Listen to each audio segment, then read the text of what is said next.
Welcome back. In our journey through body fluids, we've covered the compartments, the magic of osmosis, and all those hormones pulling the strings. Now for this final part, we're going to bridge all that amazing theory with what actually happens in the real world. This is where the science hits the bedside. You know, everything we've learned so far, all of it, has been building up to this. All that complex physiology, it all exists to answer one single fundamental question that clinicians face every single day. And that question is, how do we actually take this knowledge and use it to help people? So think of this explainer as a clinical detective story. We're going to learn how to spot the clues, use the right tools, and solve the complex puzzle of fluid disorders. Every great detective starts by gathering the evidence, right? Well, in medicine, that means a really thorough patient assessment. Before we even think about a treatment, we have to collect all the clues we can to figure out what's really going on with our patient's fluid status.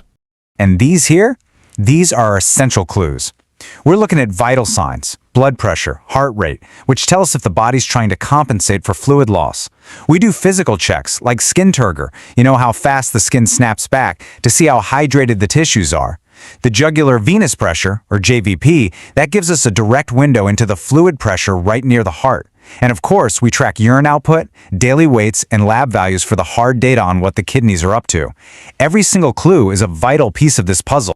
Now, here's where it gets really interesting. These clues, they form very distinct patterns. It's like two sides of the same coin. On one side, you have hypovolemia, a fluid deficit, where you see all the signs of a body running on empty, a fast heart rate, low blood pressure. But on the other side, hypervolemia, fluid overload, is the complete opposite story. You see signs of excess like swelling or edema, and you might even hear fluid in the lungs. Recognizing which pattern the clues fit, well, that's the key to our diagnosis. All right, so once we've identified the problem, what's next? It's time to open up our toolkit. And in this case, our tools are the different types of IV fluids. Each one has a very specific job, and choosing the right one is absolutely critical. First step, we've got the workhorses of fluid therapy, isotonic crystalloids. Think of these as neutral fluids. Their concentration is almost identical to our own blood plasma, so when we give them, they pretty much just hang out outside the cells. They're perfect for bulking up the volume in our blood vessels. So, the crucial point here is that these are your go-to fluids in an emergency. If a patient is in shock, an isotonic fluid like normal saline is what you use to rapidly refill the pipes, the blood vessels, and get blood flowing back to the vital organs. Next in our toolkit are hypotonic fluids. Now, these are less concentrated than our plasma. So because of osmosis, this free water doesn't just stay in the bloodstream. Nope, it moves right into our cells to rehydrate them from the inside out. Their main job is treating cellular dehydration, like when a patient's sodium level is way too high. But, and this is a huge but, because these fluids make cells swell, you have to be incredibly careful. You would never give them to a patient with a head injury or brain swelling. That could be an absolute disaster. And finally, we have the specialty tools, hypertonic solutions. These are super concentrated, way saltier than our blood. And their effect is the exact opposite of hypotonic fluids. They actually pull water out of cells, making them shrink. These are powerful, and you have to use them very, very carefully in specific emergencies. For instance, if a patient has dangerously low sodium that's causing neurological symptoms like seizures, that's when we might reach for hypertonic saline. But it means you're watching that patient's sodium levels and their brain function like a hawk to prevent overcorrecting.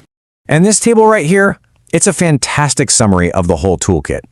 Isotonic for volume. Hyponic to swell cells and rehydrate them. Hypertonic to shrink cells. See, each fluid has a really clear purpose, and it's all based on how it shifts water at the cellular level. Okay, we've got our clues, we've got our tools. Now let's put it all into action and solve a couple of classic clinical scenarios. So picture this. A patient comes in. They're in hypovolemic shock. Their blood pressure is tanking from fluid loss.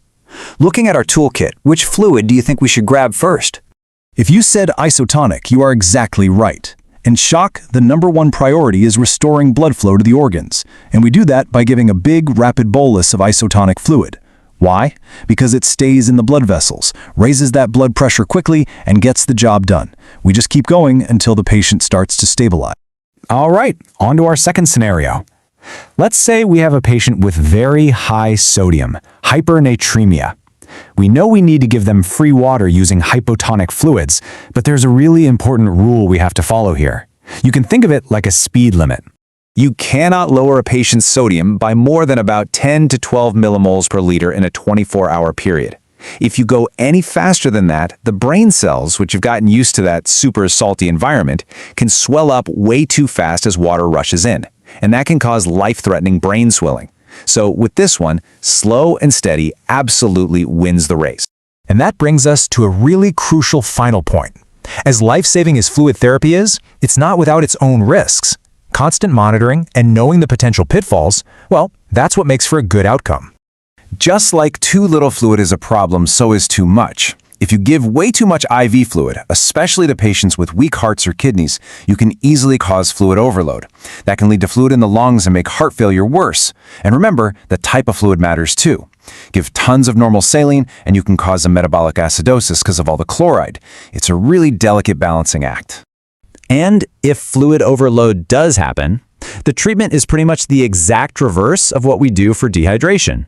We restrict fluids and salt, and we use medications called diuretics to help the kidneys get rid of all that extra water.